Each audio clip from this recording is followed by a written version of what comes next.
Hello everyone, welcome to my studio. I'm MJ, and this is MJ Hobby Corner. First things first, Julie's still recuperating. She's still recovering. She's still working on getting her sugar levels down and everything else. She's working with insulin and with her doctors and everything. So it's going to be a little while yet, I think, before we can resume our two-player games. So I made the decision to start playing some solo war games, which I wanted to bring to the channel anyway. And I played quite a few solo war games last year. So I want to continue that this year. So I have a bit of a strange one for you guys coming early next week. I'm playing it Monday and hopefully have it up on the channel by Tuesday. This is something a little bit different. And I will be playing Warmachine solo. Now, I have my own little technique for playing Warmachine solo. A little bit about Warmachine and Hordes. I know it's a very popular game. Most of you guys know what it's all about. But just to give a little intro on it, Warmachine and Hordes is a game by Privateer Press and came out quite a few years ago, and then they upgraded the game and went to a second edition. I believe it was Mark II. That's the edition that I have. And then there's Mark III as well, which I also have the condensed new rules that came out when the game was upgraded again, okay? So Mark II is what I'm going to be using Monday. Now, Warmachine, if you look at my collection, it's represented quite a bit. I have quite a few factions. I absolutely loved the game, Warmachine and Hordes. And I played a lot in the past with my niece. She played Crix. I played either Protectorate of Menoth or I did Signar, but I preferred Protectorate of Menoth or Khador. So we had a lot of fun with it. But, and here's one thing about the game. The game has really good rules. They're very well written rules, okay? And this was something that really attracted a lot of people. The fact that the rules weren't as vague, right? There are many games, because of the complexity of wargaming in general, you always have that little, okay, what does this rule mean? How do I interpret it, right? And so different people might have slightly different interpretations of those rules, right? Depending on how they're written. Well, these rule books tended to be quite well written, quite concise. The rules were usually pretty well identifiable. You know, there wasn't any ambiguity. Now, again, it depends, because all rules are open to interpretation, no matter how well written. But Warmachine tended to have that in its favor. And it's a game that's very strategic, very tactical as well. And I decided that I wanted to play it solo. But one of the things that I'm not going to say I didn't like, but it was just one of the things that I would have wished was incorporated in the game, was a way to play narratively. Now, Warmachine and Hordes both count on a very large library of lore material. Many authors have written stories, novels on various aspects of, you know, Warmachine characters, and kind of added to the world of Warmachine with all the novels. And I actually collected quite a few of those novels and read quite a few of those novels. And I was always so intrigued because the stories were very good. How can I play on the tabletop a game that is close to that novel, right? And that's something that in the future we'll talk about a little bit more, using novels as lore material, right? And then transferring that into a tabletop battle, right? Even if it's not exact, but kind of something like it, right? So I played games in Warmachine that involved, you know, getting a coal train, a coal supply. Warjacks still use coal They are steam powered, despite the fact that they are magical constructs. And so one side would be defending the coal train, and the other side would be trying to destroy it, right? To destroy that coal supply. So I had to devise a slightly new way of playing. And one of the things, we're not going to go into the rules and everything right now in this video. This is not what the video is about. I just want to show you the table and some of the stuff that I did for it. Today, Saturday, I worked on some things because I got this idea, and I said Monday I'm playing Warmachine solo, and so I need a little bit of terrain because I don't have everything that I wanted, okay? So we're not going to discuss too much about the rules, but basically you'll see that on Monday or Tuesday when the game goes up. But basically, I learned in the past that in order to play solo, one of the best ways to play the game solo was to use very small condensed forces, okay? Very small forces on both sides. The enemies could have a little bit more, depending on what they were, and generally I follow the rules of MK2 for the game, including the focus mechanic, which can be a bit difficult, a bit tricky in solo games, but I have a way to kind of work the focus mechanic in for the enemy, okay? We're talking about the enemy, because the enemy needs an AI. And with everything I've learned about solo wargaming in the past year, I'm going to establish a couple of slightly new rules that I've never tried for the game to operate the enemy. And then, of course, the focus mechanic works the way it would work in a two-player game for my forces. Now, I chose Exemplar Krios of Protectorate of Menoth. This is going to be Menoth versus Crix. And for Crix, we don't know the Warcaster yet. The Warcaster comes out in the end. I usually play a mini campaign, so it's usually like 3 or 4 games. And at the end, the very last game, I roll, and there are 2 possible Crix Warcasters that can show up. Whatever the result of that roll, that caster is the enemy, and that caster plays at the end of the game, and I have to defeat that caster. I have to assassinate that caster in order to win the campaign. But in the meantime, I have these smaller kind of missions that I'm going through as I go through the campaign, all right? So these are very small forces. I'm talking right now, I'm going to start the game with 2 models, Exemplar Krios and his Warjack Crusader. And then I have a couple of units on reserve, and those units will represent troops and things like that. And these units, I get to choose in the beginning of the game whether I want the units to come in and play or whether I'm going to use my caster, okay, and play with the caster. So for the first game, Krios is going to be the one going in, and then we have a couple of Crix enemies that are going to pop up on the table, and we'll see what happens, okay? Typical, I use objectives, except the objectives mean different things. Instead of capture the flag, it could be capture the intelligence, right? So for this first game, I'm going to give you a little bit about the narrative, and then we're going to see the table. And then I'm going to end the video. Basically, in this game, Exemplar Krios, first of all, Crix has been upping its operations in the region, right? And if you look at the map of Immoren, Protectorate of Menoth, I can't speak, sorry guys. Protectorate of Menoth is in a strip of land, right? In the Warmachine kingdoms.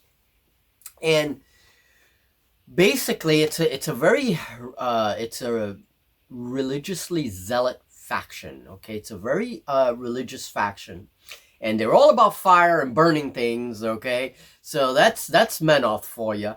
And to the north, now to the east of Menoth, there's this big desert, okay? To the north of Menoth, there's some scrubby land, but there's also some forest. There's a little bit, there looks to be like a little lake around there. There's some coastal area.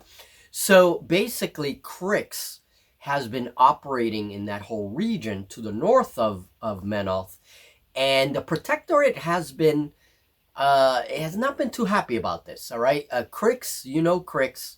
For those of you that play Crix or know the lore of Warmachine, Crix is a weird faction, okay? They're awesome, and my niece played them very well, but they're a weird faction.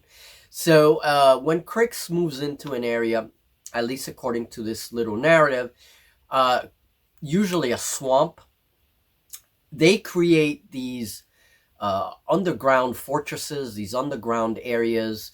And what happens is they then fuel their forges. They begin to kidnap people, bring them, extract their souls, and do weird shit. And then with that, they use it to operate their jacks. They also create a lot of their hellish jacks and all that stuff. And so when they move into these swamp regions, that's the end of the swamp. Basically, the swamp turns into this nightmarish region now that Crix moves in. And you have like spirits and things haunting it, and ghosts and all kinds of shit coming out, manifesting itself because, of course, Crix is in the region and they do all kinds of weird shit with their magic. So basically, that's what's happening in this game. A Warcaster, a Crix Warcaster, has moved into the region and is beginning to operate. Now, once they get their fortress in operation, they begin to use it as a base of operations to attack all the neighboring lands. Now, this particular operation here is very close to the northern borders of Menoth. And Menoth is like, no, we can't have this, right? So there rumors of caravans disappearing and all this other shit in the region. So Exemplar Krios has decided, he's taken a very small force, he's decided to investigate, kind of scout around a bit, see what they're dealing with, and see if this is something that really demands a larger force, okay? If he can take care of it himself, he will. And so the idea is we don't really know yet what Crix is doing, just that they're doing something and it's not good, okay? So why don't we go to the board? I'll show you the board, and that's what this video is really about. Show you the board and show you some of the things that I made for this upcoming game. Okay, so here is a sneak peek at the board, and this is the swamp, okay? And this is all scratch built. And then we have my little setup here for rolling and with all the little cards and things that I need. And then we have the rule book here. And these are the reserve units for Crix. These are the units that are going to be popping up on the board, okay? So let's look at some of the things I've done. So first and foremost, you guys will see these very bizarre little apparitions here. Okay, and that's a ghost. And let me just bring her up a little closer. A very bizarre looking apparition with some chains and everything coming out of the ground. And I've been doing a lot of these weird little figures using hot glue and things like that. And then we have another apparition over here. And let's look at this one. Okay, and so kind of like a ghostly apparition. Because, of course, Crix is operating in the region, and whenever they are operating, they unleash all these weird, ghostly creatures and manifestations. And one of my favorite ones is this one here. Okay, and I just like the claws on this thing. And I haven't finished painting because I got to do some highlights and stuff with my airbrush. These were all painted with my airbrush. And they're all done with hot glue. They're very easy to make, guys. So I'm going to make a bunch of these for use in my games. You know, again, use them in D&D, you know, in anything like that. So I have my little apparitions there. And then I have a little spirit token. And this is just a clear piece of plastic that I shaped. They're very easy to make, and I'm going to be making a bunch of these. And the idea is that these are spirits walking around and whatever. And Crix often use Some of their units use spirit tokens. They kind of gobble up the spirit and then use it as energy for some abilities or spells. So I like to have 3D representations of the spirits so that when if I need them, there they are. And they just make a cool little creepy thing to be walking around the board, right? They don't do anything. They're basically just terrain. They're tokens. They're same thing with these spirits. In this particular game, they're not really going to do anything, but in future games, they can actually attack and do bad things. So for now, though, they're just terrain. We also have some bugs because giant bugs and ghosts. Why not? Okay, some giant bugs, some of the fauna, local fauna. There's another giant bug inside the fungus there. Okay, and then we have a giant spider that is tending to its cocoon, and it really doesn't care about cricks or us. It doesn't. It's just terrain. They're just there to make things look interesting. Okay. Now these tokens, I have my fire tokens because of course I'm playing Menoth. These are little portal tokens, spawn tokens. That was the word I was looking for. These are little spawn tokens. I'm using 3 of them, and that's where the units will deploy. Okay, up to 3 inches, up to an inch away from those tokens is where they deploy. And then I have my usual stuff to represent focus, okay, from the game, and of course my cards. All right, now here is my reserve unit, and basically this is the little force that I took with me. However, these guys are camped somewhere else, and basically the next game, if I want to use them, I can, instead of Krios, right? So that's how I play it. You play with very, very small forces, and it really helps. Now, the last game, I can play with slightly larger forces. Okay. So, I also have a mechanic for each of these objectives gives me victory points, and I have a mechanic that I can use those victory points to buy warjacks. So I can buy a couple of more warjacks, up to 3, and they can then reinforce Krios, so I can bring another warjack or something in the next game if I score enough points to buy one. All right. So that's a sneak peek at the table. And of course, Crix is doing something weird because you can see the green smoke coming out of these big chimney-like things, okay? So yeah, Crix is up to something weird. Okay, so that's a sneak peek at the board. So I hope that you'll come and join me on Monday or Tuesday, whenever it goes up, for this game. It's going to be an interesting game. And I really do miss Warmachine and Horde, so this will be a way to get some games in, at least solo. Okay, and it is an interesting game to try to play solo. So I use a couple of different rules that I make up, but for the most part, I keep the game true to what it was, right? In the future, we hope to play 2-player games of Warmachine and Hordes. It would be a lot of fun. All right, folks. Well, it's Easter tomorrow. Have yourselves a great Easter. You and your families. Be very safe. It's time to close up the studio. I'm closing up early today, Saturday, in preparation for family. And it'll be a nice break today and tomorrow. I'm not working tomorrow, Sunday. So it'll be a nice break. But Monday, I'll be ready to do some Warmachine. A little bit different. Something a little bit different, I know, but it'll be interesting, all right? So don't miss Warmachine Solo. Thank you very much, guys, and we'll talk next week.